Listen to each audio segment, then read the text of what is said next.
আসসালামু আলাইকুম আরহামতুল্লাহি আবরাকাতুহু নাহমাদুহু ওয়া নুসাল্লি ওয়া নুসাল্লিমু আলা রাসূলিহিল কারীম আম্মা বা'দ।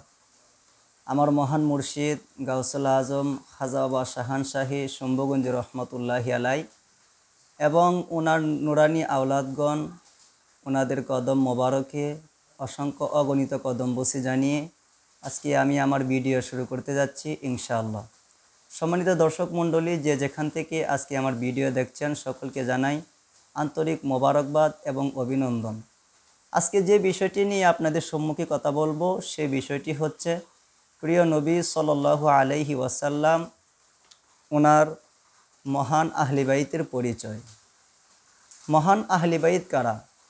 আল্লাহ পাক রব্বুল আলামিন কোরআনুল কারিমের সূরাতুল আহজাবের 33 নম্বর আয়াতের দুইটি অংশের মাধ্যমে, যার প্রথম অংশটি হচ্ছে লিইউযহিবা আনকুমুর রিজসা এবং দ্বিতীয় নাম্বার অংশটি হচ্ছে ওয়া ইউতাহহিরাকুম তাতহীরা, এই দুইটি অংশের মাধ্যমে মহান আল্লাহ পাক রব্বুল আলামিন যাদেরকে জাহির এবং বাতিন সর্বদিক থেকে পুত পবিত্র পাক পবিত্র বলে উল্লেখ করেছেন, ঘোষণা দিয়েছেন, তাদের নাম হচ্ছে মহান আহলি বাইত। মহান আহলি বাইত কারা? কোরআনুল কারিমের সূরাতুস সফফাতের 130 নম্বর আয়াতে সালামুন আলা ইলিয়াসিন আই সালামুন আলা আলি ইয়াসিন আই সালামুন আলা আলি মুহাম্মদ বলে মহান আল্লাহ পাক রব্বুল আলামিন নিজে যাদেরকে সালাম দিয়েছেন তাদের নাম হচ্ছে মহান আহলি বাইত। মহান আহলি বাইত কারা?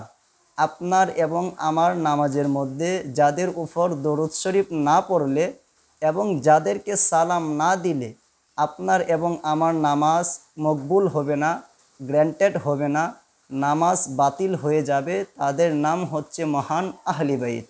আমরা যদি পবিত্র হাদিস শরীফ থেকে মহান আহলি বাইতের পরিচয় সম্পর্কে জানতে চাই তাহলে মুসলিম শরীফের 6114 নম্বর হাদিসের মধ্যে উম্মুল মুমিনিন হজরতে মা আয়েশা সিদ্দিকা রাদিয়াল্লাহু তাআলা আনহা উনি বর্ণনা করতে লাগলেন যে একদিন রসুল করিম সাল্লাল্লাহু আলাইহি ওয়াসাল্লাম ভোরবেলায় হুজরা শরীফ থেকে একটা কালো কম্বল নিয়ে বাইরে বেরিয়ে গেলেন। তখন প্রিয় নবী সাল্লাল্লাহু আলাইহি ওয়াসাল্লাম ওনার নিকটে সর্বপ্রথম গেলেন হজরতে হাসান রাদিয়াল্লাহু তাআলা আনহু।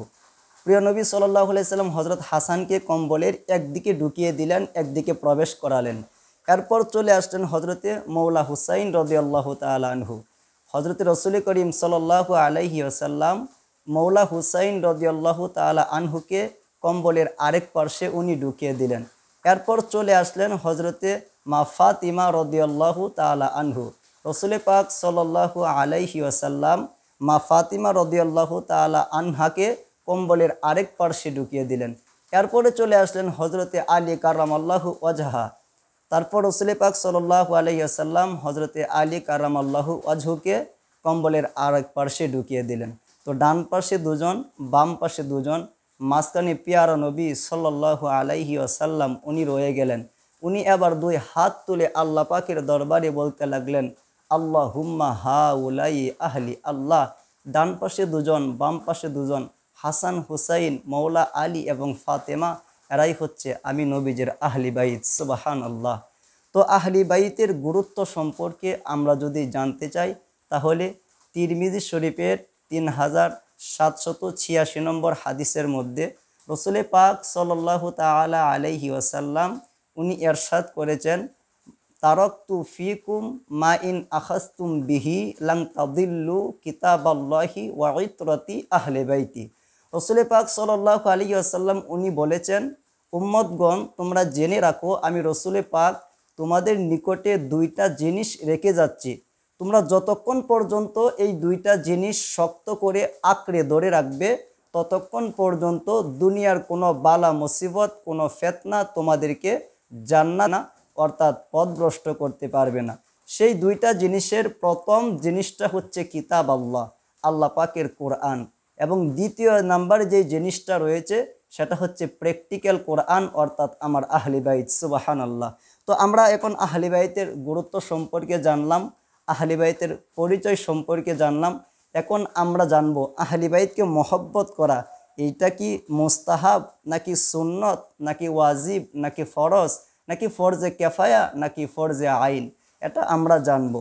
কুরআনুল কারিমের সূরাতুশ শূরা 23 নম্বর আয়াতের মধ্যে আল্লাহ পাক রব্বুল আলামিন ইরশাদ করেছেন, কুল লা আসআলুকুম আলাইহি আজরান ইল্লাল মাওয়াদ্দাতা ফিল কুরবা।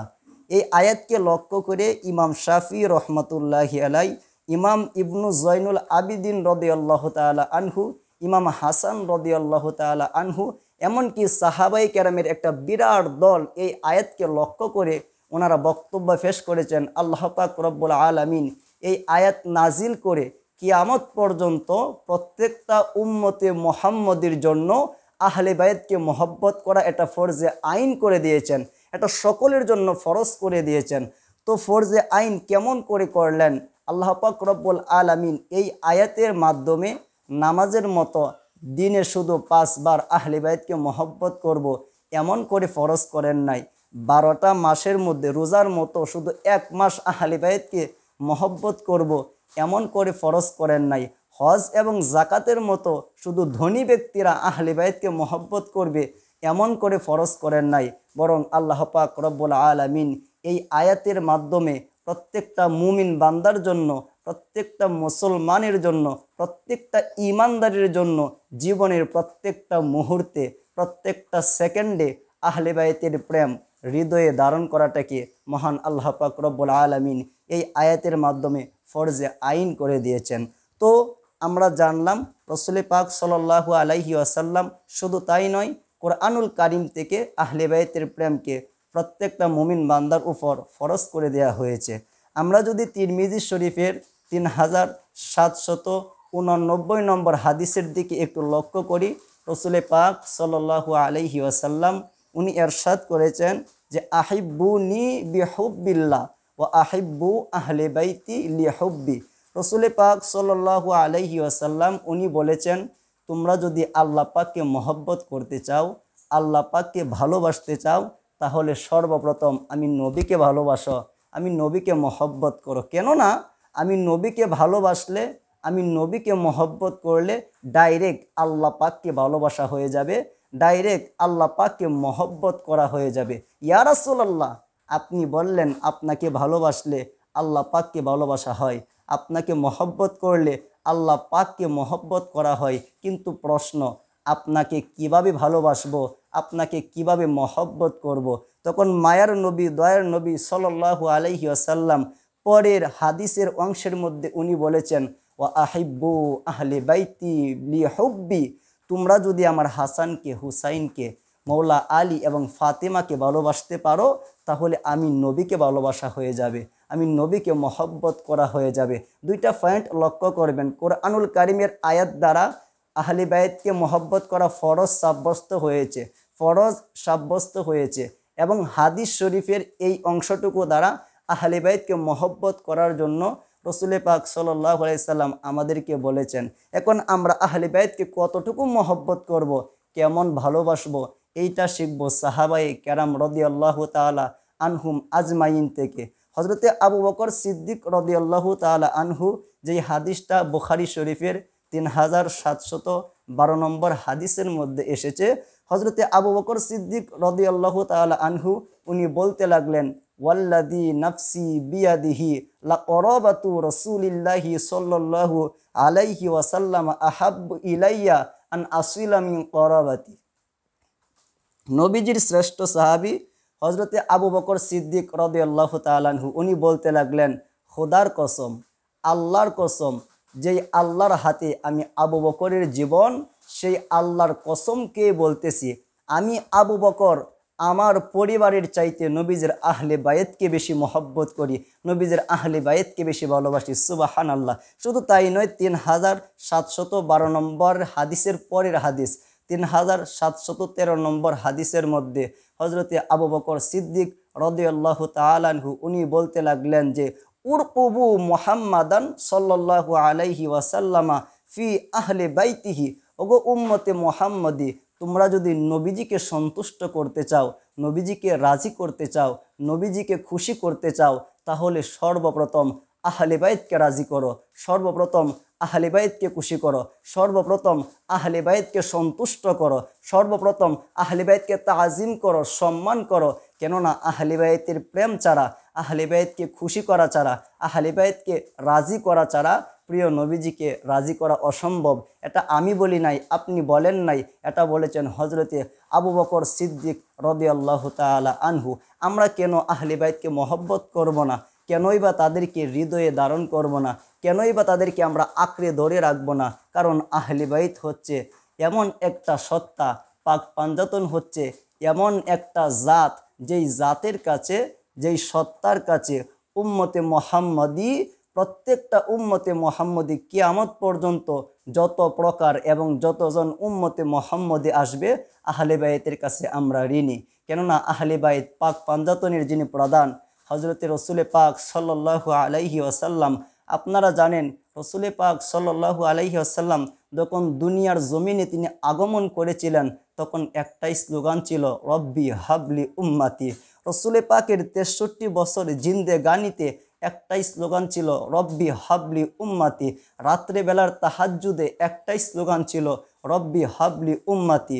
63 বছর জাহিরি জিন্দেগানির পর রসুলে পাক সাল্লাল্লাহু আলাইহি ওয়াসাল্লাম যখন সাদা কাপড়ের ভিতর প্যাকেট হয়ে গেলেন, ঢুকে গেলেন, তখন হজরতে আবু বকর সিদ্দিক রাদিয়াল্লাহু তাআলা আনহু উনি বলেন, আমি রসুলে পাকের জবান থেকে একটা আওয়াজ শুনতে লাগলাম, আর সেই আওয়াজ হচ্ছে রব্বি হাবলি উম্মাতি।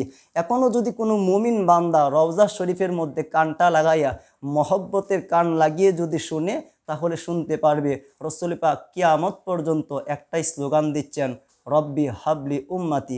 কিয়ামত পর্যন্ত তো শেষ নয়, যখন কিয়ামত হয়ে যাবে আপনি এবং আমি সবার মুখে একটাই স্লোগান হবে, ইয়া নাফসি ইয়া নাফসি ইয়া নাফসি। কিন্তু আমার রসুল পাকের জবান মোবারকে তখনও একটাই আওয়াজ থাকবে, একটাই স্লোগান থাকবে, রব্বি হাবলি উম্মাতি মাওলা। যেই কিয়ামতের দিনে সবাই ইয়া নাফসি বলে চিৎকার করছে, সেই কিয়ামতের দিনে আমি রসুল একটাই কথা বলছি, রব্বি হাবলি উম্মাতি। তুমি আমার উম্মত আমাকে দিয়ে দাও, তুমি আমার উম্মতকে মাফ করে দাও, তুমি আমার উম্মতকে জান্নাতে দিয়ে দাও। এখানেই শেষ নয়, হজরতে মৌলা হাসান, মৌলা হুসাইন রাদিয়াল্লাহু তাআলা আনহুমা ওনারা বলতে লাগলেন, আমরা আমাদের আম্মা জানকে দেখতাম সারা রাত্রব্যাপী ইবাদত করতেন। সারা রাত্রব্যাপী ইবাদত করার পর যখন তাহাজ্জুদের সময় হয়ে যেত, রাত্রের 3/2 চলে যেত, অর্থাৎ শেষ রাত্রিতে আমার আম্মা জান উনি আল্লাহ পাকের নিকট দোয়া করতেন, মোনাজাত করতেন। এমনকি দোয়ার মধ্যে এত কান্নাকাটি করতেন, এত কান্নাকাটি তিনি করতেন, কিন্তু খোদার কসম দোয়ার মধ্যে উনি নিজের জন্য কোনো কিছু চাইতেন না, বরং বলতেন, আল্লাহ তুমি আমার আব্বাজানের গুনাহগার উম্মতদেরকে মাফ করে দাও, তুমি আমার আব্বাজানের গুনাহগার উম্মতদেরকে ক্ষমা করে দাও। এখানেই শেষ নয়, ইমাম ইবনু জয়নুল আবিদিন হুজুর পাক, যিনি আহলে বায়াতের অন্যতম শ্রেষ্ঠতম একজন সদস্য, সেই ইমাম ইবনু জয়নুল আবিদিন হুজুর পাকের 10 মুহররম কারবালার ময়দানে ওনার সামনে ওনার সপরিবার, ওনার বাবা, ওনার মা, ওনার ভাই, ওনার আত্মীয় স্বজন, এমনিভাবে 17 থেকে 18 জন সদস্যকে ওনার সামনে হত্যা করা হয়েছে।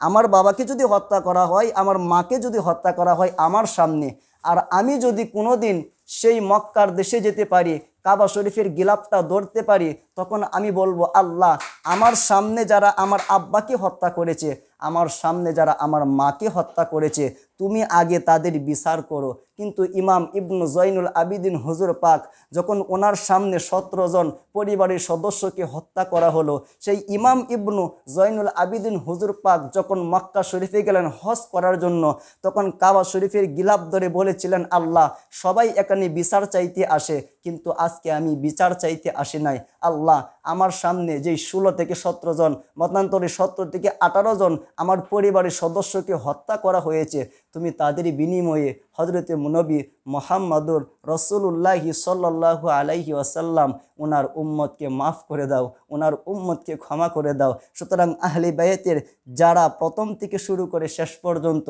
এমনকি 10 মুহররম কারবালার প্রান্তরে মৌলা ইমাম হুসাইন পাক, যিনি আমাদের কলিজার টুকরা, আমাদের ঈমান, আমাদের জানের জান, উনি উম্মতে মুহাম্মদীকে মুক্তি দেওয়ার জন্য, উম্মতে মুহাম্মদকে হাসরের ময়দানে তরানোর জন্য, মৃত ইসলামকে জিন্দা করার জন্য, এজন্যই তো ডক্টর আল্লামা ইকবাল বলেছেন, কারবালার ময়দান থেকে ইসলাম পুনর্জীবন লাভ করেছে।